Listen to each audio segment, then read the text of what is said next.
حضرت بلال حبشی رضی اللہ تعالیٰ عنہ نے سارا گھر کا کام کاج خود سے سنبھال لیا تھا. ایک دن غائب ہو گئے حضرت بلال اذان دے کے, فجر کی اذان دے کے. ایک دن فجر کی اذان دے کے غائب نہیں ہونا چاہیے. کیا خیال ہے آپ کا؟ مؤذن کو اذان دے کے غائب اسے مسجد میں پھر رہنا چاہیے.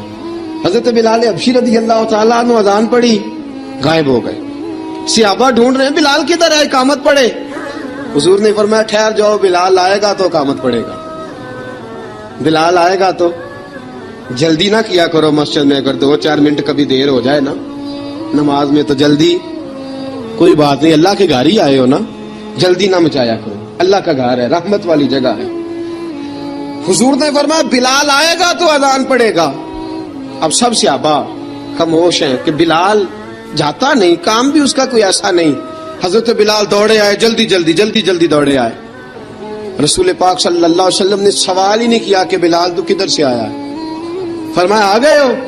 حضور آ گیا ہوں. پڑھو اقامت پڑھی, جماعت ہو گئی.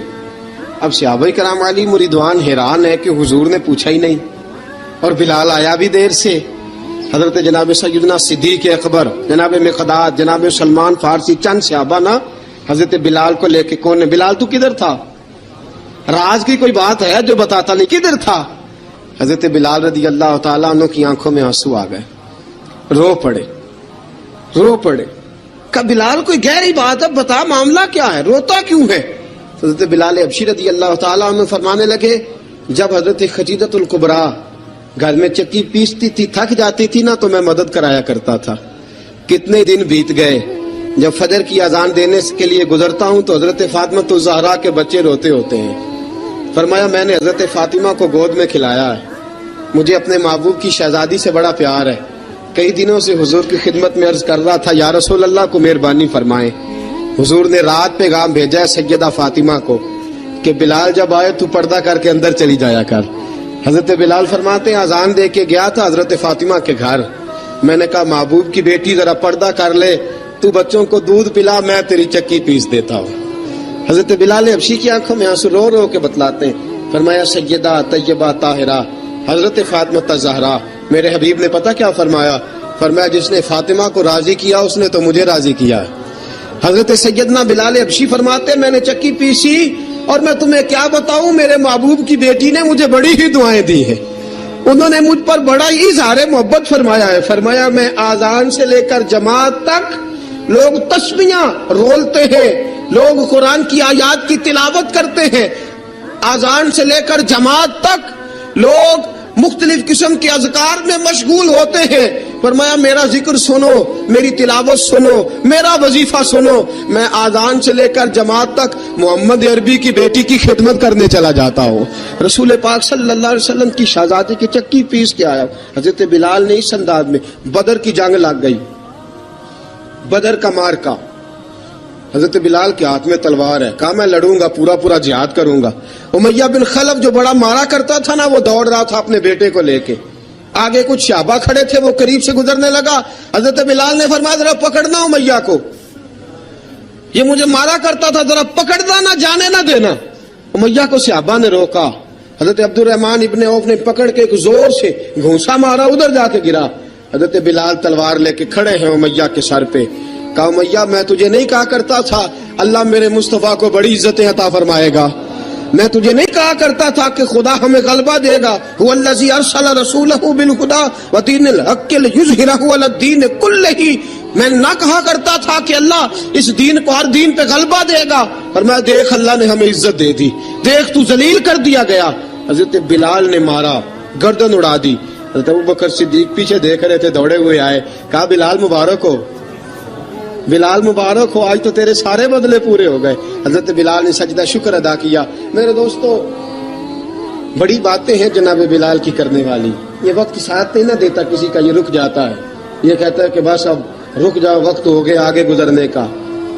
حضرت بلال حبشی رضی اللہ تعالیٰ عنہ رسول پاک کا وصال ہوا نا, حضرت بلال نے منہ سے لفظ ہی کوئی نہیں ادا کیا. کسی نے اپنا دکھڑا کسی انداز میں سنا لیا. حضرت عمر نے کہا, جس نے کہا حضور وصال کر کے گردن اڑا دوں گا.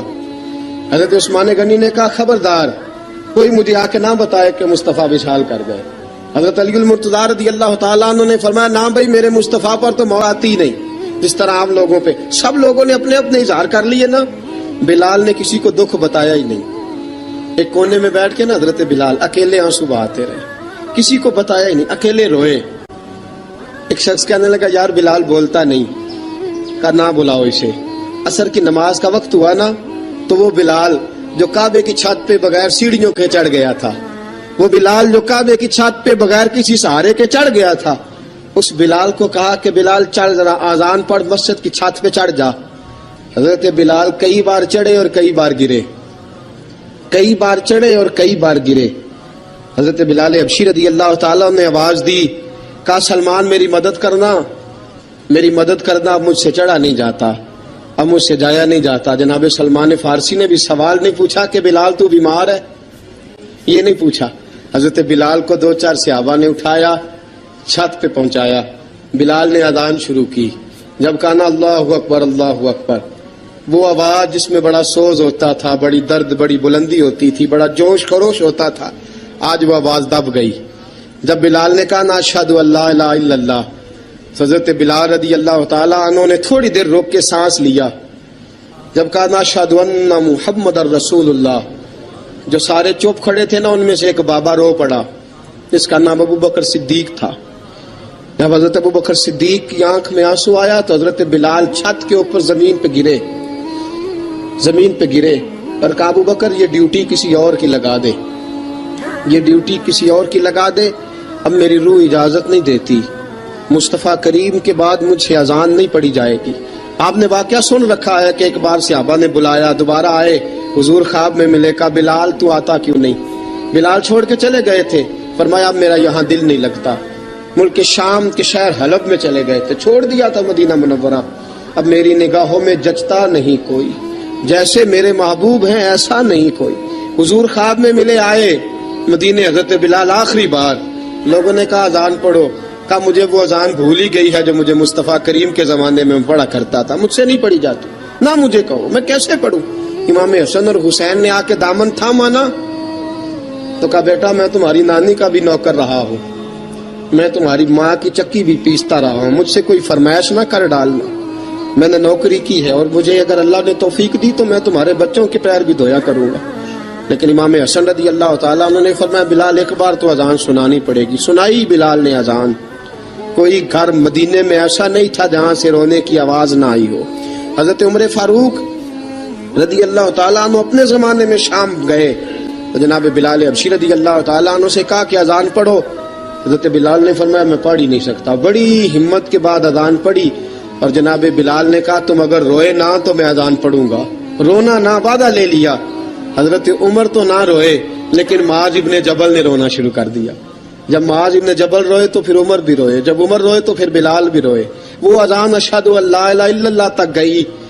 رسول پاک کے بعد پھر اذان اس سے آگے بڑھ نہ سکی. حضرت بلال کا وقت وصال آیا. حضرت ابو درداء کے داماد تھے جناب بلال حبشی. حضرت ابو درداء بہت معتبر صحابی ہیں, ان کی بیٹی حضرت بلال کے گھر میں تھی. حضرت بلال کا وقت وصال آیا تو آپ کی بیوی کہنے لگی بڑے افسوس کی بات ہے, آپ بچھڑ رہے ہیں. فرمایا افسوس نہ کر, مجھے مبارک دے, میں آج بچھڑوں گا تو جا کے رسول پاک سے ملاقات کروں گا. حضرت بلال حبشی نے, میرے دوستو غریب آدمی تھے نا, مال تو زیادہ نہ دے سکے لیکن انہوں نے خدمت اس طرح کی. آپ میں کھنگالتا رہا کتابیں, 28-29 کتابیں میں نے کھنگالی اس ہفتے میں حضرت بلال پر. حضرت بلال کا دعویٰ ہی کوئی نہیں. پوری کتابوں میں, پوری سیرت میں کہیں کوئی دعویٰ ملتا؟ کہیں نہیں کہا میں نے یہ خدمت کی ہے.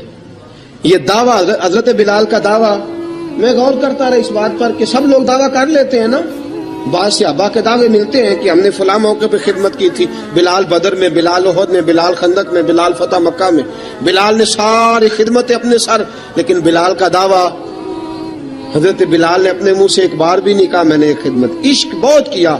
غریبوں جان نہ چھڑایا کرو, یہ کہہ کے جان نہ چھڑایا کرو کہ ہم کیا کر سکتے ہیں, ہم کدھر جائیں, ہم آگے بڑھو, عملی طور پہ اپنا آپ پیش کرو, رسول پاک کے عشق میں رنگ جاؤ. حضرت سیدنا عمر فاروق رضی اللہ تعالیٰ عنہ فرماتے تھے بلال اب تو حبشی غلام نہیں, اب تو مصطفیٰ کے صحابہ کا امام ہے. اب تو ہمارا امام ہے. جناب بلال حبشی رضی اللہ تعالیٰ عنہ کی زندگی بتلاتی ہے کہ غریب اگر آئے اور اپنے آپ کو رنگے رسول پاک کے رنگ میں تو وہ اتنی خدمت کر سکتا ہے، اتنی خدمت کر سکتا ہے کہ کوئی تاریخ بھی حضرت بلال کو چھوڑ کے مکمل ہو سکتی نہیں. کوئی بھی تذکرہ جناب بلال کو چھوڑ کے صحابہ کے تذکرے مکمل ہو سکتے نہیں. اور جہاں جہاں بھی عشق کی داستان لکھی جائے گی پہلے بلال کا نام لکھا جائے گا، پھر بات آگے بڑھے گی. اللہ ہمیں بھی حضرت بلال کے عشق کا قطرہ نصیب کرے، ہمیشہ مدحت خیر الانام میں گزرے. دعا ہے یہ عمر درود و سلام میں گزرے. وآخر دعوانا